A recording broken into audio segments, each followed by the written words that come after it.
Today we will basic concepts of exercise 5th. Adjoint of a matrix. Important topic है बेटा. The adjoint of a square matrix is the transpose of the matrix of cofactor. Adjoint हमेशा square matrix का ही possible है और adjoint निकालने के लिए हम क्या करते हैं, सबसे पहले हम cofactors निकालते हैं. कोफैक्टर्स निकालने के बाद जब हम उनका ट्रांसपोज करेंगे तो हमें क्या मिलेगा, adjoint of A matrix. If capital A I J is the cofactor of A I J. Capital I J का मतलब कि कोफैक्टर निकलेंगे किसके, ए आई जे के, of determinant A is equal to A I J. A I J हमारे पास जो matrix होती है उसका हम क्या निकालेंगे, डिटर्मिनेंट. फिर है एडजॉइंट ऑफ ए. जैसे हमने ये कोफैक्टर्स निकाले, cofactors A11, A12, A13, A21, A22, A23, A31, A32, A33. अब इन कोफैक्टर्स का हम ट्रांसपोज करेंगे तो हमें मिल जाएगा एडजॉइंट ऑफ ए. ट्रांसपोज मैंने आपको पीछे वीडियो में बता ही दिया था. चेंज रो इनटू कॉलम, रो को कॉलम में चेंज करेंगे तो हमारा क्या निकलेगा, ट्रांसपोज. क्लियर. फिर आती है हमारे पास सिंगुलर मैट्रिक्स. सिंगुलर मैट्रिक्स मतलब डिटर्मिनेंट आपका क्या होना चाहिए, जीरो. अगर आपका डिटर्मिनेंट जीरो है तो ही वो मैट्रिक्स कैसी होगी, सिंगुलर.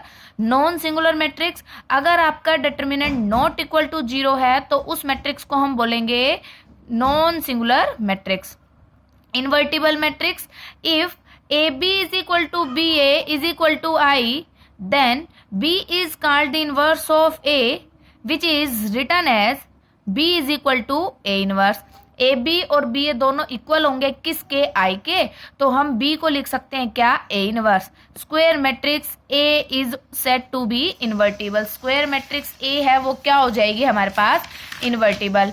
फिर हमारे पास कुछ कंडीशंस आती हैं मैट्रिक्स की. क्या, देखिए बेटा, कुछ थ्योरम्स हैं. If A is a square matrix, A कोई भी स्क्वायर मैट्रिक्स है किसकी, then A into adjoint A is equal to adjoint A is equal to A I. ये कुछ कंडीशंस है बेटा जो आपको ध्यान में रखनी है कि जब हम A की एडजॉइंट A से मल्टीप्लाई करेंगे तो वो इक्वल होगा एडजॉइंट ऑफ A इंटू ए के, और वो इक्वल है A इंटू आई के. सेकेंड, A एंड B दोनों नॉन सिंगुलर मैट्रिक्स हैं तो ए बी और बी ए भी नॉन सिंगुलर मैट्रिक्स होंगी. थर्ड, किसी दो मैट्रिक्स के मल्टीपल का जब हम डिटर्मिनेंट करेंगे तो वो इक्वल होगा determinant of A into determinant of B के. स्क्वायर मैट्रिक्स का जब इन्वर्टिबल निकालेंगे तो इफ एंड ओनली वो तभी पॉसिबल होगा जब वो डिटर्मिनेंट क्या होगा, नॉन सिंगुलर. मतलब जो मैट्रिक्स है वो कैसी होनी चाहिए, नॉन सिंगुलर. ए इनवर्स कैसे निकालेंगे, एडजॉइंट ऑफ ए डिवाइड में डिटर्मिनेंट ए. दो मैट्रिक्स के प्रोडक्ट का इनवर्स, मैंने आपको ये भी ट्रांसपोज भी बताया था. टू मैट्रिक्स के प्रोडक्ट का ट्रांसपोज इक्वल होता है उसके रिवर्स ट्रांसपोज के, मतलब B transpose into A transpose. इसी तरह जब दो मैट्रिक्स मल्टीप्लाई में और उसका इन्वर्स निकालना है तो वो इक्वल होगा B inverse into A inverse. फिर सेवंथ पार्ट में क्या है, सेवंथ का फर्स्ट पार्ट, ए ट्रांसपोज का इनवर्स इक्वल होगा ए इनवर्स के ट्रांसपोज के. किसी भी मैट्रिक्स के इनवर्स का इनवर्स हमेशा इक्वल होगा गिवन मैट्रिक्स के, और तीन मैट्रिक्स प्रोडक्ट में और उसका इनवर्स निकालना है तो वो इक्वल होगा Z inverse, Y inverse, X inverse के. क्लियर. फिर आती है linear system of equation. Linear system क्या होती है इक्वेशंस की, एक तो होती है इसके अंदर कंसिस्टेंट और एक फंक्शन होता है इनकंसिस्टेंट. कंसिस्टेंट कब होगा, जब the system of equation is said to be consistent if it has one or more than one solution. कम से कम उसका एक और एक से ज्यादा सॉल्यूशन होंगे तो वो फंक्शन होगा कंसिस्टेंट.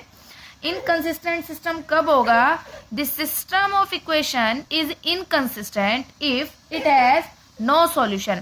जब उसका कोई भी सॉल्यूशन नहीं होगा तो वो फंक्शन कैसा होगा हमारे पास, इनकंसिस्टेंट.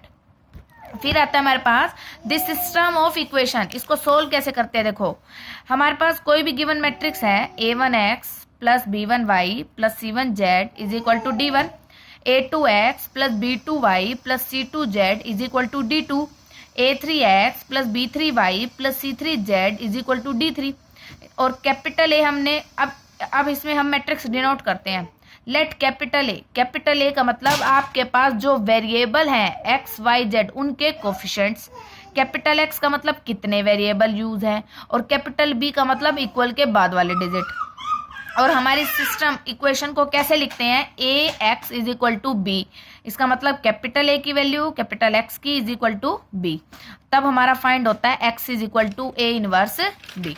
ठीक है, अब हमारे पास कुछ और मेन थ्योरम्स हैं, वो भी क्या है, कंसिस्टेंसी की। देखिए ये सारा हमारा बेसिक है, इसी को क्लियर कर लोगे तो एक्सरसाइज बिल्कुल भी मुश्किल नहीं है बेटा, सबसे आसान एक्सरसाइज है, पर टॉपिक इंपॉर्टेंट है आपका। ये क्या है हमारे पास, consistence inconsistence of homogeneous equation या of system of equation. Consistent inconsistent क्या कहते हैं, सबसे पहले for a non homogeneous system of equation. एक तो होती है होमोजीनियस इक्वेशन, होमोजीनियस इक्वेशन वो होती है जिसमें इक्वल के बाद वाली सारी वैल्यूज क्या होती हैं, जीरो। नॉन होमोजीनियस जिसमें इक्वल के बाद वाली वैल्यू आपकी जीरो नहीं होती।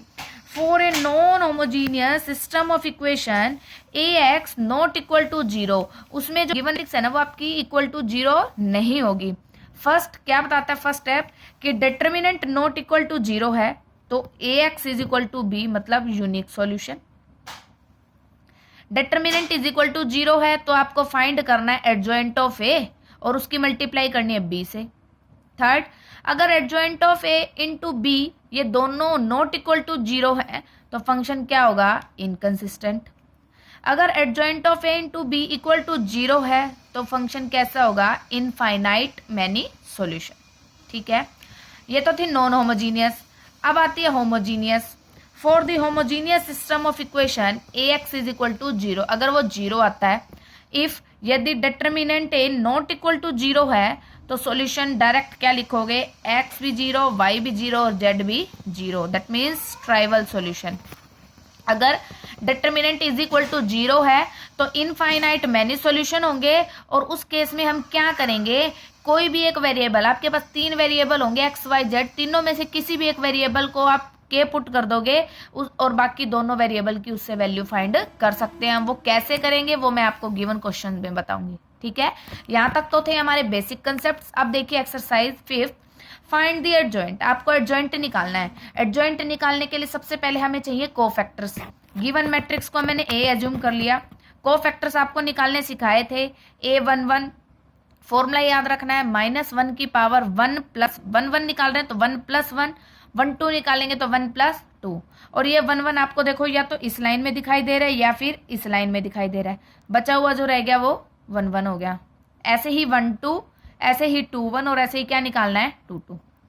फिर उसे लिख दो 1 1 की वैल्यू 1 2 की, 2 1 की और 2 2 की, उसका क्या करना है ट्रांसपोज कर लोगे तो वो क्या निकल जाएगा, एडजॉइंट है। सेम आपको सेकंड क्वेश्चन में करना है, सभी के कोफैक्टर्स निकालने हैं। कोफैक्टर्स निकालने के बाद आपको क्या करना है, उनका ट्रांसपोज करना है। कोफैक्टर्स निकालने के बाद उनका ट्रांसपोज करना है। ट्रांसपोज करने के बाद क्या आ जाएगा बेटा, एडजॉइंट। ठीक है, थर्ड क्वेश्चन क्या कहता है, A into adjoint of A is equal to, adjoint of A into A is equal to determinant A into I. ये भी प्रॉपर्टी मैंने आपको बताई है थ्योरम्स में। ए दे रखा है आपको, सबसे पहले हमें इसके कोफैक्टर्स निकाल के हमने इसका एडजॉइंट निकाल लिया। फिर हमें क्या कहता है, ए की मल्टीप्लाई करनी एडजॉइंट से। जैसी जैसी गिवन कंडीशन है ना वैसे वैसे ही चलना है। अगर ए इंटू एडजॉइंट ऑफ ए का है ना तो पहले ए की वैल्यू और फिर एडजॉइंट ऑफ ए की चलनी है। तो यहाँ से ए की वैल्यू ले ली, यहाँ से एडजॉइंट, दोनों के बीच में कोई साइन नहीं है, दैट मीन्स मल्टीप्लाई का साइन है। दोनों की आप मल्टीप्लाई करते हो